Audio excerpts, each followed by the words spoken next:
Jon Stewart appeared on Fareed Zakaria's show on CNN. GPS is the name, and really interesting interview. I want to take a look at a few moments from it. First, Jon Stewart just very nicely outlining the reality of the modern Republican Party. Take a look at this.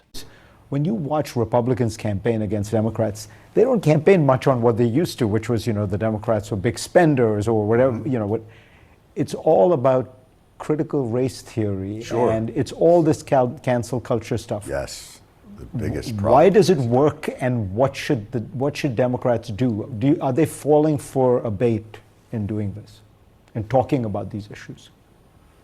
I don't know if they're falling for a bait, but I think, again, I don't even think half of the Republicans that do it even mean it.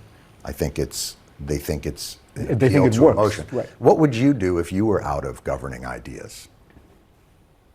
If you didn't know how to govern a country of this magnitude and a country of this diversity, and you basically are running on government is broken, and then when you get in office, you have to be terrible to prove the original premise, it must be great to be able to do that. This government doesn't work, and by me not funding it and breaking it, see what I told you? Keep me in power.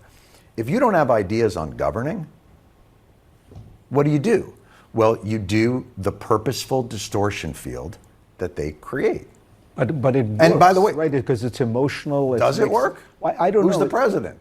Well, but Well, in that there, I agree almost completely with Jon Stewart, except for that last part, because I do think it works. It doesn't win them every election, but they win enough elections. And considering how few real policy proposals they put forward to benefit the lives of their constituents, it's wild that they're able to win as much as they do. So in a sense, it does work.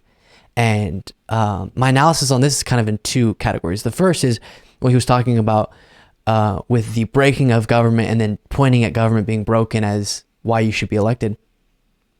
Just to be clear, it's not some backroom conspiracy theory where people are talking, saying we're going to break government and then use that in our campaigns. No, but it's good faith or bad faith, an ideology that says government can't do things, can't improve the lives of people, shouldn't actually be utilized in that way.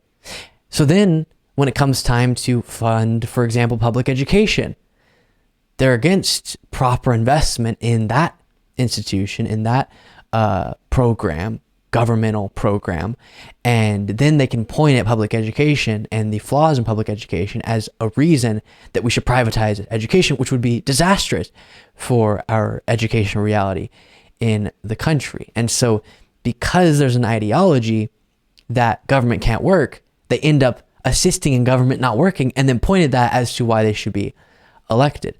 And it's pretty wild and unfortunate. And then the other category within this is, if you don't really, because you don't believe government can work, you don't really have an interest in putting forward policy solutions that the government would be able to implement that would improve the lives of your constituents, how do you get elected then? Because that's what constituents are looking for, voters are looking for. You have to distract. And I encourage you to go watch the Sarah Huckabee Sanders segment I did somewhat recently that very much highlights this. You have to do distraction politics really effectively.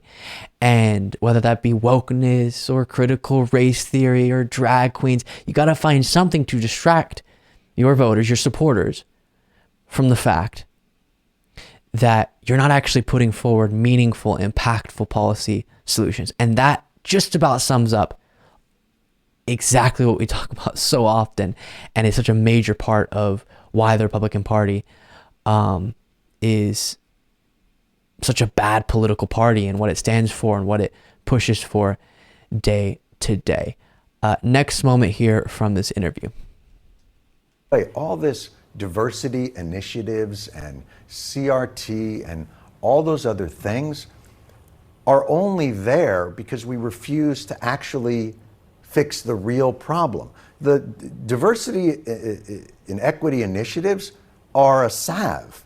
They're to pacify and mollify, because we won't actually do the real thing. We won't actually dismantle the vestiges of all the systemic racism and all the systemic classism and all the systemic gender issues. We won't actually dismantle that. But what we will do is you can have an office in the building. We'll stop that there. But another very interesting point where power centers and those in power are much more willing to do things that don't challenge systems, but are more on an interpersonal level, for sure. And so we have to make sure, not that the interpersonal things don't matter, they do. And not that, for example, representation, as he was alluding to there with you getting office in the building, don't matter, they do. And so we shouldn't be against, by any means, or stop encouraging companies, governmental institutions to focus on, and the example I'll stick with is representation, kind of a more interpersonal thing that does have a long-term systemic effect too. But it's not in the here and now getting to the root of the problem. And when we talk about systemic racism, for example, we should combat interpersonal racism and teach people about the legacy of racism. And when he referenced CRT, obviously CRT is a higher ed course, but within the conversation we're having daily within American politics, just making sure students are taught about the legacy and the modern day implications of racism and the racist systems and such, and all of that. And also, we have to make sure we're addressing the systems. And one of the ways is by educating people so that they can go forward and recognize the problem to be able to push for a solution. But it can't just be the talking about it, the awareness about it, the representation at companies or in the government, that, and making sure we focus on the systemic problems. And what I think is done sometimes, oftentimes, is those in power, maybe because it's just difficult to figure out solutions to the problem, or in the case of the Republican Party, they don't believe that the government can do this, or they don't think systemic racism is a problem, a big issue.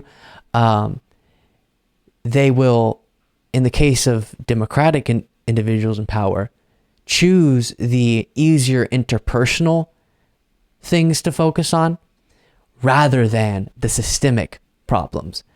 They'll be on board with representation, but won't fundamentally change the systemic racism we have, again, with that systemic problem, and there are countless systemic problems. And so making sure we are not satisfied by the interpersonal problem solving and kind of the step one stuff, and continue pushing forward to get to solving the systemic problems, but not saying it's systemic instead of, because all of it is important for sure. Last moment, this is just fun, him responding to some of the talking points about the possible Trump indictment. So there are people who say, yes, you have to indict him because he has in fact broken the laws. And there are other people who say this is going to turn him into a martyr. This is his path to redemption. Sure. How do you think about it?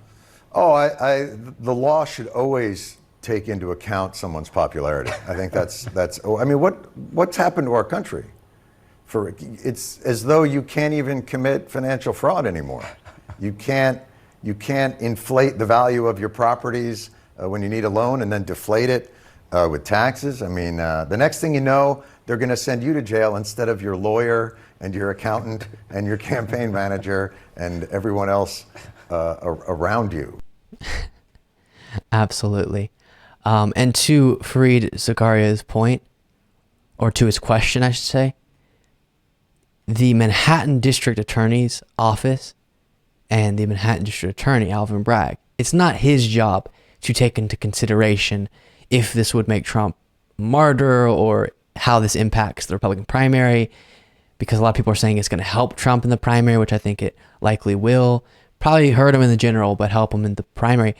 That's not supposed to be the consideration of someone like Alvin Bragg. That's just not supposed to be the consideration. So if there's evidence to charge Trump, that's what needs to happen. Even though I have recognized multiple times, it's unfortunate that the timeline has worked out that one of the more insignificant compared to how significant Trump's attempts to overturn the 2020 election, hopefully he'll be held accountable for that. How significant that is makes the Stormy Daniels case look less significant.